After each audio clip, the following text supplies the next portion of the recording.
This weekend, Sunday afternoon, there's going to be a big rally in Texas on the steps of the state capitol in Austin that is effectively being framed as a plea to Washington, a plea to the United States Senate that the Senate should pass the For the People Act, the Federal Voting Rights Act. So in states like Texas, Republicans no longer have the option of stripping voting rights even further. Joining us now is Texas State Representative Trey Martinez-Fisher. He led the walkout of Texas House Democrats that successfully stalled that state's last big anti-voting bill. This week, he and other Texas state Dems have been on Capitol Hill, meeting with senators, meeting with Vice President Harris to advocate passing this federal voting rights legislation. Representative Martinez-Fisher, thank you so much for being with us. I really appreciate you taking the time. Happy Friday. Indeed. It has been, I know, a big week, and it's likely to be a big weekend with this Capitol Steps rally in Austin on Sunday. Let me just ask you where you think you are in the fight, how durable you think the victory is that you already achieved in the legislature, you and your caucus, and how hopeful you are about further progress. Well, Rachel, listen, we're at that crucial moment. You have to go hard or go home. America is now talking about voting rights. We need real reform. We have a chance. We're holding the line here in Texas. We walked out, but that's not going to be forever. Republicans are silencing voices all over this country. They started in Georgia. They silenced voices there. They went on to Florida.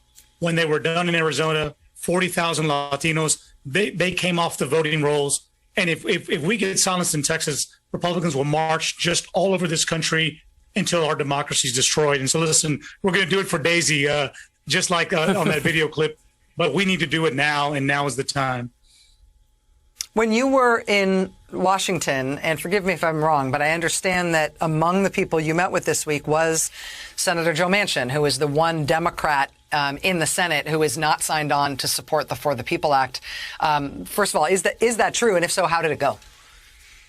Yeah, so I met with Senator Manchin's chief of staff and his legislative director for 45 minutes, and everybody's telling me by Washington standards that's almost a lifetime. And I'll be very frank. I mean, they couldn't have been more kind. We went through S1, blow by blow, all of the compromise points that were released 24 hours later. We went through them, and really, what really hit them over the head is as they were explaining West Virginia law to me. I'll be real brief, but in West Virginia, if you're in a county jail, you can get to vote by mail. If you work a shift, and because you work a shift, you can't vote during the day, you get to vote by mail. During the pandemic, you could vote by mail. We cannot do any of those things in Texas. The hurdles are that high, and there's so much tripwire on the ground. The voter discrimination in Texas is not accidental. It's intentional, and that's why we need national reform.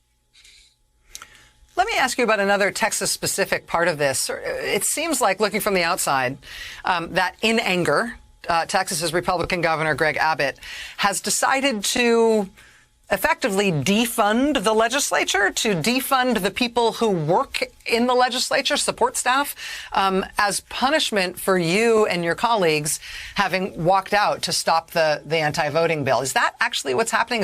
Am I reading correctly what he did today? You are reading that correctly, but I mean, obviously the governor needs a civics lesson.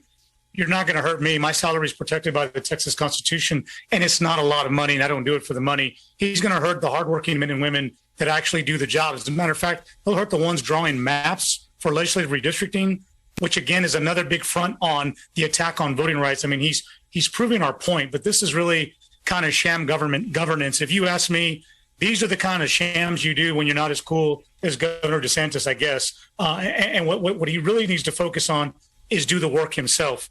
All this notion of building a wall, defunding the legislature, all these things he's doing when we're not in town, he should be doing it when we're there. If he has the bravado to pass that kind of legislation, why didn't he try when we're there working in Austin? But, listen, he wants to play these what we call piñata politics here, where he just wants to swing at everything.